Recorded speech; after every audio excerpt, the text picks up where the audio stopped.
Hi, welcome to Tea Time with Rebel Kate. Today we have Fez Irizarry, and he is going to be talking to us all about private security. How are you today, Fez? Doing good. I'm good, so I can't complain. Awesome. All right, so you run a private security company. Can you tell me a little bit about that? Yes.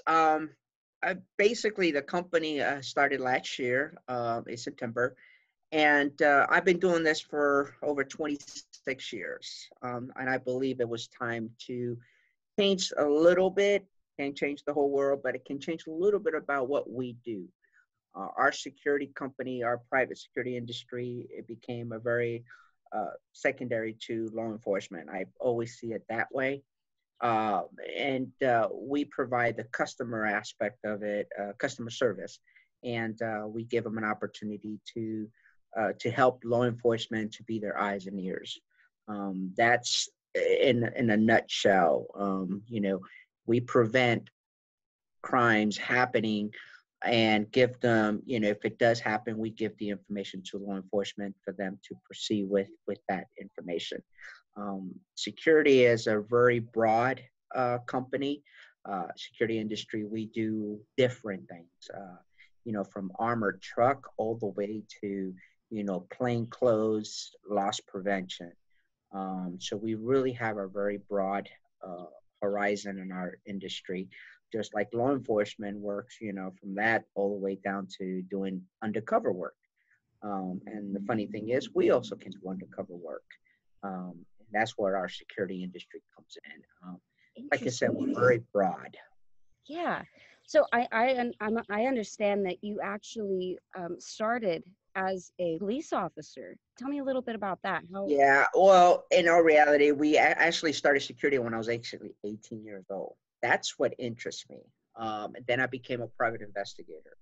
As I became a private investigator, I got into security. And then my background and my life was wanted to be a cop. Cannot beat that.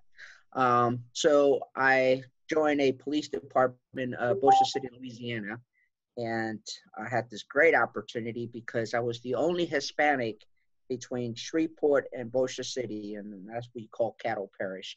The only Hispanics. So I loved it. I loved every bit of it.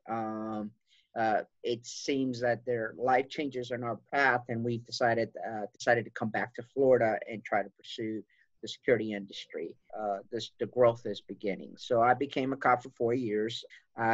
I think I did within the 4 years that of me being a police officer, I did more than a rookie would do. I mean, I was a DUI translator, I was a court translator, I was a city marshal translator. Everywhere they needed me, I did. Even got an opportunity to hostage negotiator in Spanish. So go figure. Yes, that was my first opportunity to not to say no, to say let's do this. So I had the great opportunity to do that. So my background, it's broad. It's really broad. Just aside from being law enforcement, give me a perspective of what law enforcement see. Because believe it or not, our eyes changes into law enforcement and private security. We are two different identity, but at the same time, we are almost alike. There's certain rules that law enforcement have to abide, and they're governed by the city or county or whatever. And we're private. We're governed by the businesses to be able to provide services for their business. Law enforcement does do private security also, but there's certain guidelines that they have to follow. We have a certain guideline to follow. So we both combine both together, believe it or not, we do have an opportunity to do the same thing. But in different states, actually, security officers have power of arrest with that said. And so if Florida has not gotten to that point yet, and I don't know if we're ever going to get there now because of what's going on, but we believe that our security, we bring a lot to the table as far as customer service, because we'll be there first. And we give the opportunity to the client to choose and see what works for them and what doesn't work for them. We have different outfits that we actually wear, believe it or not. We can wear a suit, we can wear a polo shirt, we can wear a suit and tie, we can wear tactical equipment. As long as the company provides it or able to provide that information, we do it. We accommodate the client. As far as law enforcement, they only carry one uniform or two uniform, actually tactical or full uniform. But the client decides what they want from us. The best part of this business, which is it's tremendous, is that we can provide security customer service. That's what we do. So we operate within the fine guidelines of the state of Florida laws, and we also follow guidelines of law enforcement. Me being on both sides of the end, I can understand what security can do so much. I imagine as you were talking about this, I imagine you at this like real big event, right? And they say like, I'm gonna need you to wear like a full suit, like a full on like tuxedo suit. Has anyone ever asked you to do something like that before? Well, we do wear a suit. It depends on where we go. I believe that we did a while back. I did a dignitary. They had their own private security VPs, and then they hired my company to do private. What we wore a suit into a certain perimeter of the area, and then the VIPs, of course, they wear tux. But we didn't have to wear it, but we are required for us to wear a white shirt, black tie, and a suit. I've never been into where we were asked to wear a tuxedo, but we also wear, that's what we normally wear for that. We have no labels or anything showing us that we're security. Some likes to be very private and they don't want too much, but if they only have two or three, sometimes they usually carry four, their own personal bodyguards, then they'll hire outside security. Sometimes they'll throw law enforcement, but they have to wear their full uniform, and stuff like that. So yeah, we do wear suits. Do you ever have to like mingle like James Bond? Do you ever have to walk around and kind of hi, how Not, are you doing? not really. I mean, I want to say we never had to do that. With a lot of stuff you see in TVs are definitely different than what you see in real life. But I'm Yeah, sure there is out there. But unfortunately, I have not experienced that in my last 28 years. darn. I mean, that's okay. It's probably a good thing, but uh, I'm sure that those kinds of situations could become a little, it could be kind of a probably a testy situation if someone's like, hey, I'm going to need you to walk around and check each of these people. It's probably not a good sign, but um, Well, we are able to do that.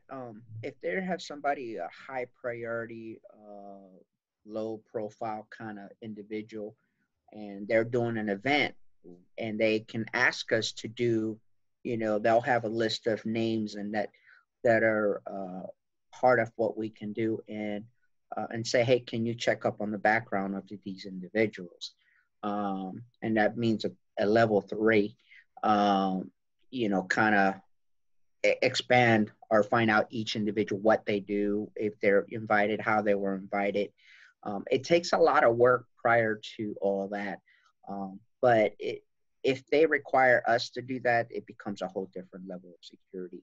So even our company would be investigated, and the scope of find out who I am and where I come from and all that stuff. So before they hire our company, so it's a lot of detail when it comes to that kind of security. It's definitely different.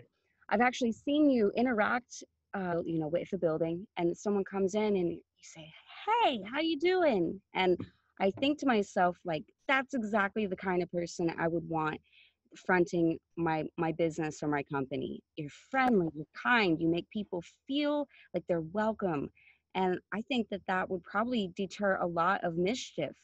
Personally, I mean, I'm not really a mischievous person. I might be a little like, tricky, but I'm not out to cause problems. But if I were maybe a someone who was up to no good, I would look at you and I'd hear you and I'd be like, man, I don't want to do this to this guy today. I'm gonna maybe go I'll pick I'll go somewhere else.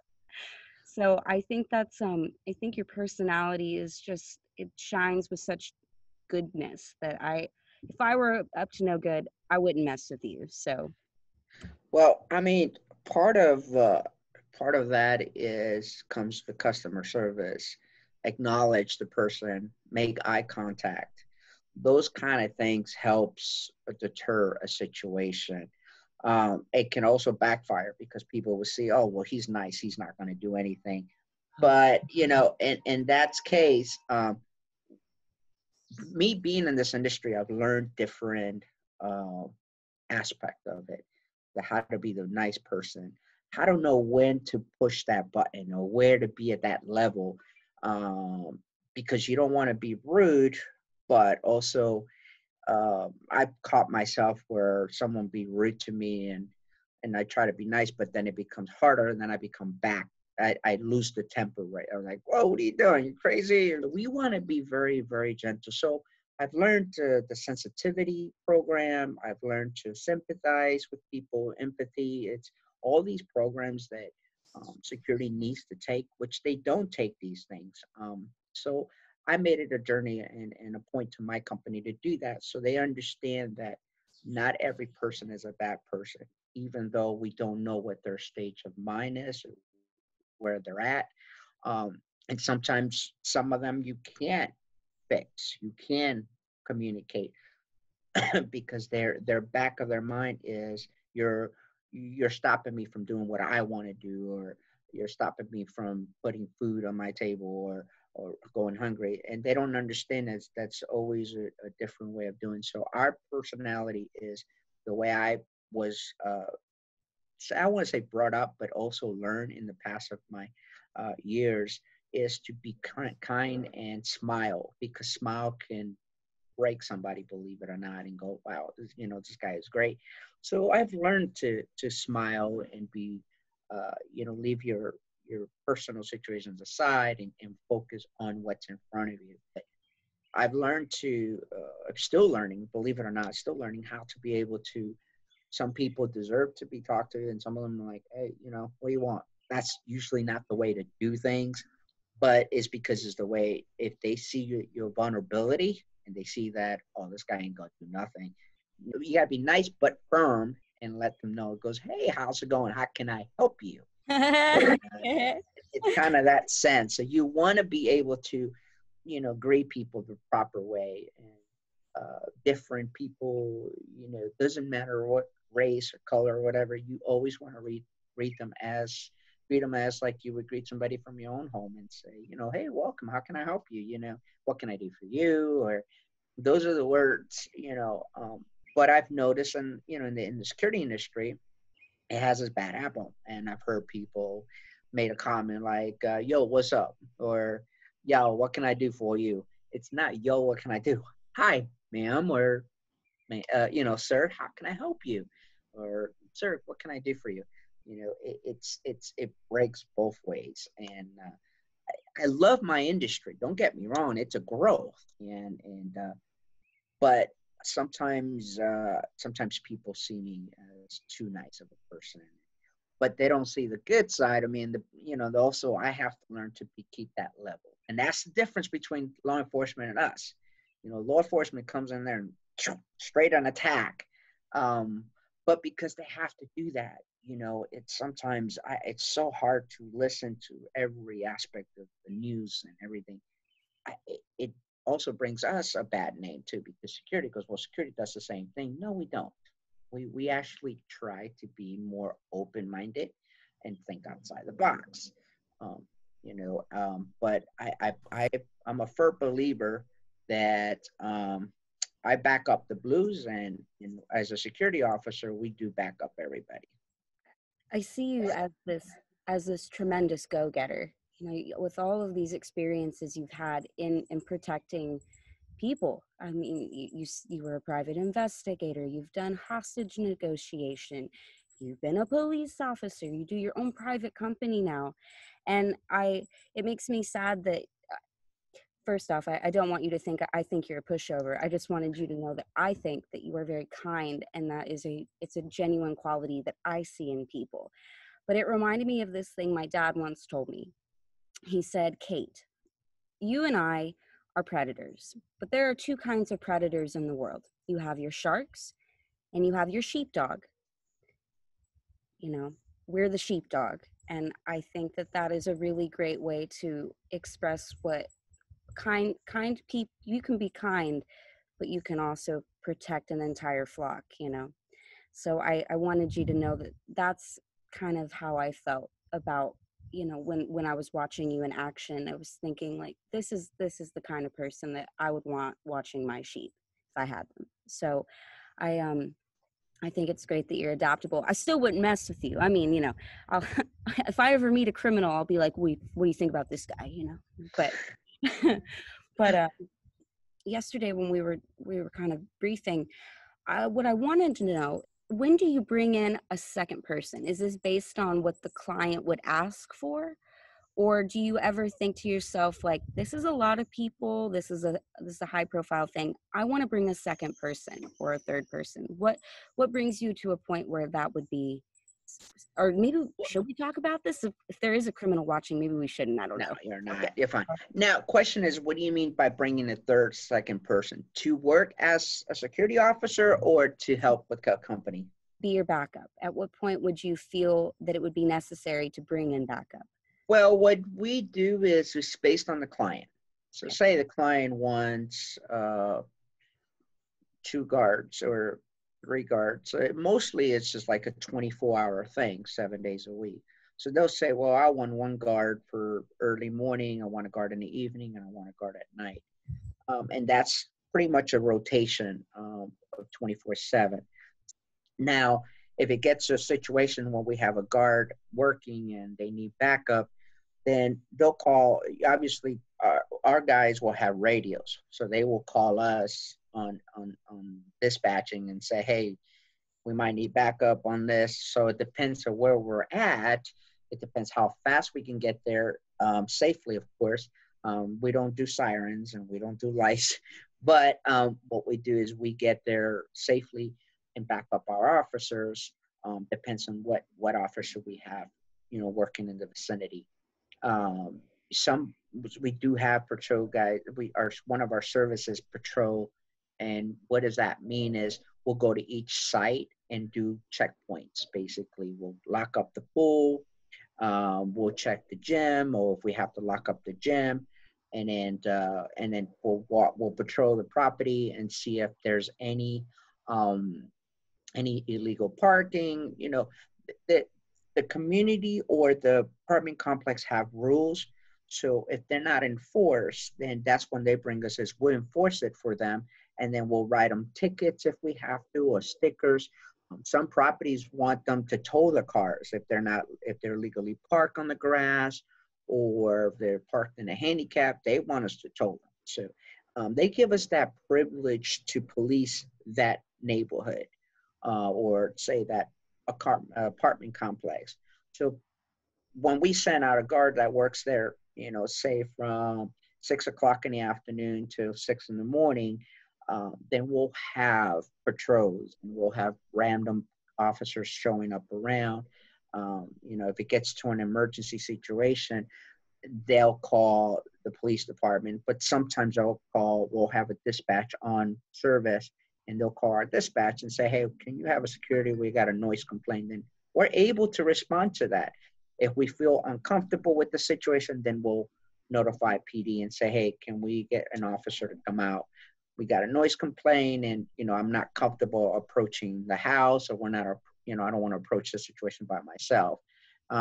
Unless we show up, one of our officers are patrolling might show up and do buddy buddy just to make sure. Every scenario is a little bit different, but believe it or not, I've worked in every aspect of this business that I know what to do, when to do, and how to do it. Um, You said, and I did so. oh, I said, you said you've been doing this for 28 years. Is that what you said? 28? Yeah, Yeah, that's awesome. I mean, really young. The funniest thing is, I started in New Jersey at this. It's like I think it was a process paycheck kind of deal, but everything was old-fashioned electronic. So I worked for 12 hours sitting in a office doing nothing, just sitting and just standing there and watching a door that nobody comes in. It's funny. That's how I started.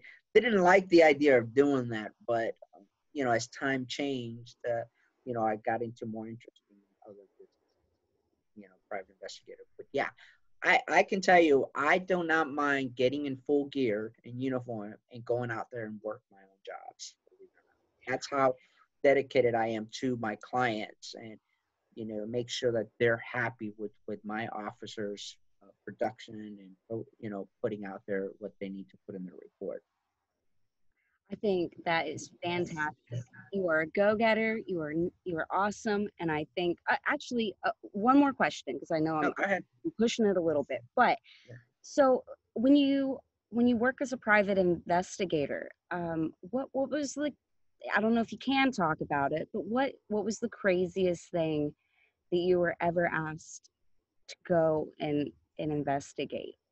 Um, to be honest with you, I haven't had any crazy. A lot of our jobs that I used to have back in the days, because that's what's back in the days, was workers' comp. We did a lot of workers' comp, and let me tell you something. That is a very, very hard job. The reason I say that's because you sit in a car, okay? You got to crack the windows this much, and you got to make sure the whole entire is tinted. People can't see you there because the concept is to catch people doing something they're not supposed to after they're being under workers' comp.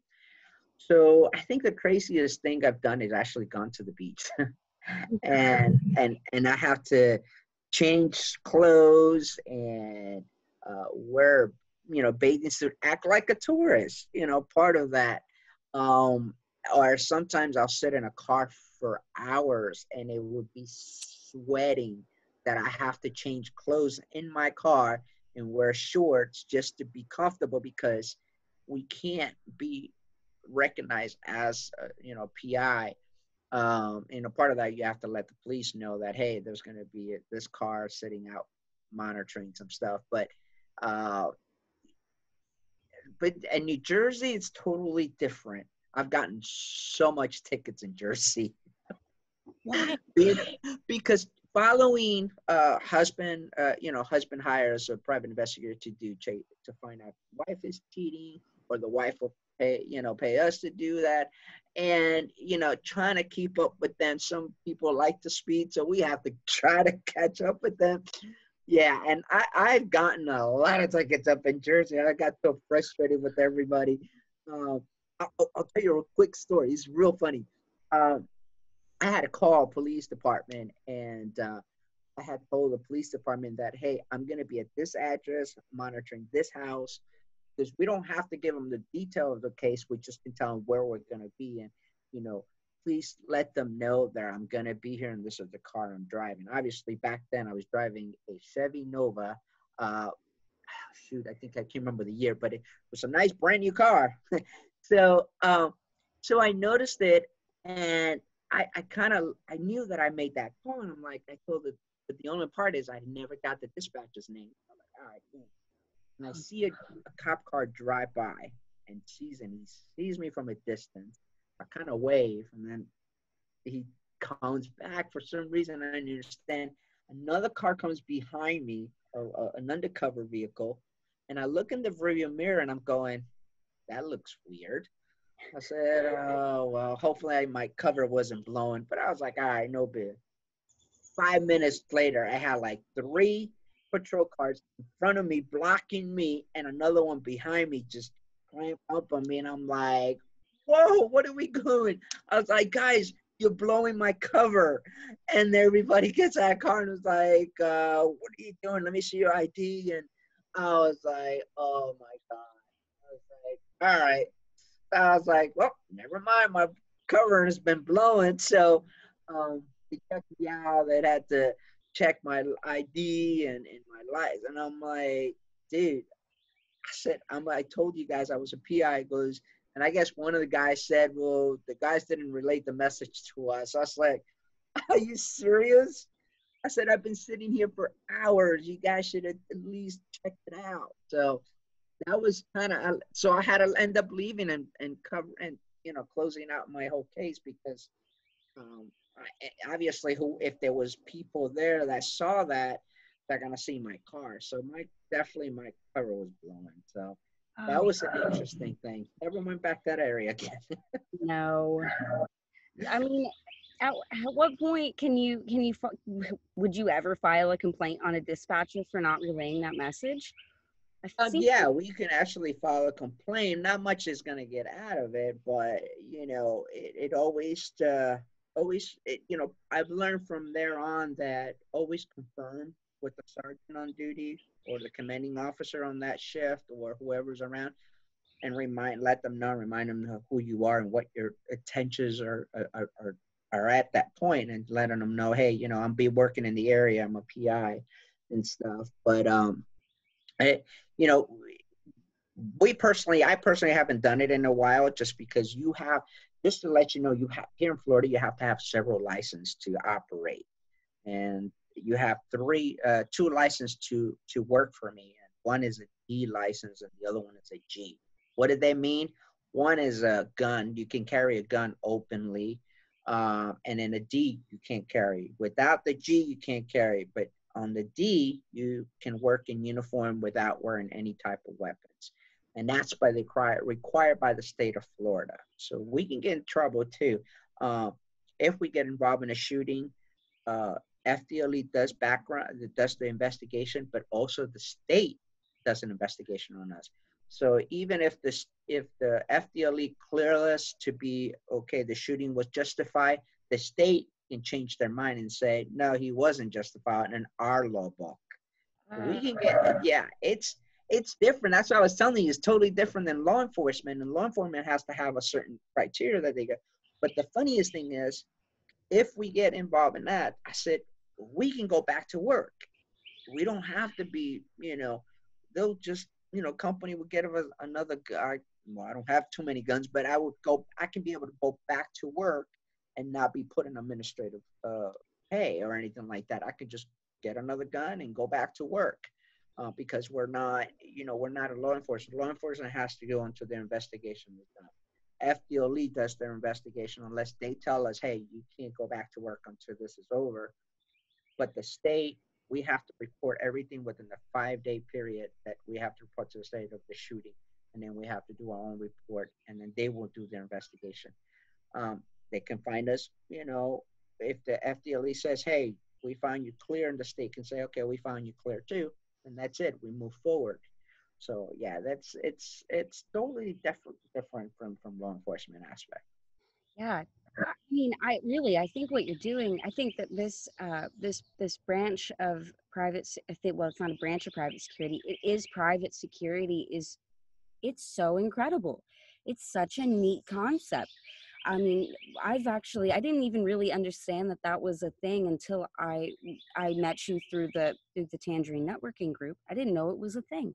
I thought that all security was based out of state, or county regulations, and everything was funded through the city and the state and all that stuff. So I think this reminds me of like a mix between James Bond and like cowboys, like sheriffs, like in the old west and stuff. I think it's super cool. I don't know, it's awesome what you're doing, and I'm super excited to see kind of how the growth affects you in the future and how the company grows, because I mean, I'd love to hear all kinds of stories. If you can let me know, I'd love to know everything. I think it's awesome. Yeah, that's part of what we do. I'm sure there's going to be a growth here in the next year or two, from law enforcement aspect to them hiring or contracting private security services in order to do so. It's gonna be like tricky because their level of liability goes down a little bit, but our level for security privacy goes high, because if God forbid something happens on our end and we have to make, say, our arrest or whatever it is, they're going to put the liability on us. So if something goes bad and go, oh, that's racial, well, hey, we have nothing to do. We hire that private security to do their job. So it's kind of be that way, but hopefully it, as law enforcement changes their uh, status on how policing and stuff, our security is going to change as far as how we do our job in security aspect and how to handle situations. So mostly my jobs are hopefully would be more armed than unarmed. But in the security, we're trying to keep that level, but we all at the end of the day have to be united and see eye to eye. Yeah, of course, if we see something that we don't agree with, we step back and say, hey, you need to quit, or we're going to have to bring the sergeant in here. So we have different of way of handling situations, not actually making the person or this people crash. And there is that, I've seen that before, in the past, where security and law enforcement do not get along. I've seen stories about that, some, it's been become to that point, but with me, I don't know, some reason or another that it changes with me, because I've never had an issue.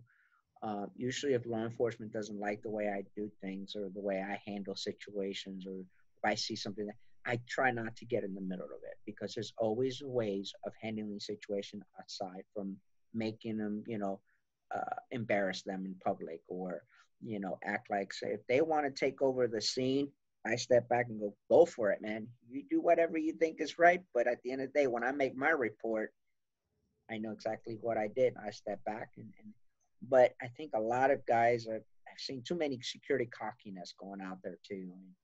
Uh, and then and me, I don't. I, I, like I told you earlier, I see two sides. I've got two eyes, one for security and one for law enforcement. I was able to experience both lives. And that's the reason I'm in this business, for that reason, because I can see both ends. Um, and I can also see that uh, the industry, how it's going to change for all of us. And, as long as we follow our guidelines and be able to be sympathetic, empathy, and all around the world, and treat everybody as human, that definitely is going to help my company have a little bit of a growth in that aspect, and teaching my guys the right way to handle situations instead of, jumping into an action and not knowing. Now, don't get me wrong. If where lives are threatened, my goal for my guys at the end of the day is to come home to their family, loved ones. You know, that's our goal. And so sometimes, believe it or not, sometimes we have to walk away when we feel that our life is going to be threatened. It's best that just say, you know what, let me call 911, let them handle it, and walk, because uh, it's sometimes we have to do that. And I think a lot of criminals will see that and they're like, oh, not that we're scared, we like to go home for the rest of the day. You do whatever you want to do, but at the end of the day, law enforcement can handle it. Sometimes property, it's, to be honest with you, it can be replaced. Human, it cannot be replaced, and that's when we jump into action. But be honest with you, I can tell you right now, in the last 26 years that I actually been in uniform and work security, I think I've only drawn my personal firearm 2 times or 3 times in my lifetime of that 26 years. Never fired it, never been under investigation, and that's because of the common sense that I've used. Not that I've never been scared or whatever, but your adrenaline is pumping and you're ready to take an action, but that adrenaline pumping can get you into trouble. So you got to be careful. So I've been blessed with everything that I've been done in my lifetime. So when a client hires me, they can't say, well, what have you not done? No, I've done it pretty much all, and I know how to handle situation. Um, from the aspect of uh, analyzing security, survey, everything, and I know what I'm talking. So I try the best. I always look at every aspect of the security industry out there, what they're doing wrong, what they're doing right, what works, what doesn't work. So Um, my job as the owner of this company want to be able to provide the client the best quality service. Obviously, some people don't want to pay, but look at the industry right now. You get a low pay, you're going to get a lower person. You get a high pay, you get top of the line individuals. And that's what I want to provide the client. It's not because we want to pay, it's because sometimes we have to step back and like I told you, I wear the uniform. I know what it's like. So, if I see a guy working and not wearing the proper uniform, I'm gonna make it known. Like, hey, that's not what I'm paying. I'm paying for good quality officer, and that's what my client wants. So that's what I bring into the company. This is what I bring to my client. It's pretty much 100% guarantee of a good quality service. Fantastic. I think you're worth every cent that you ask for. You're worth it, I promise.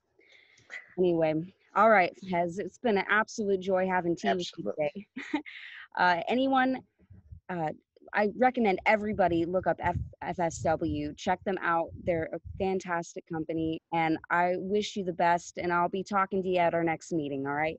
All right. Thanks, Katie. See Bye. you later. Bye.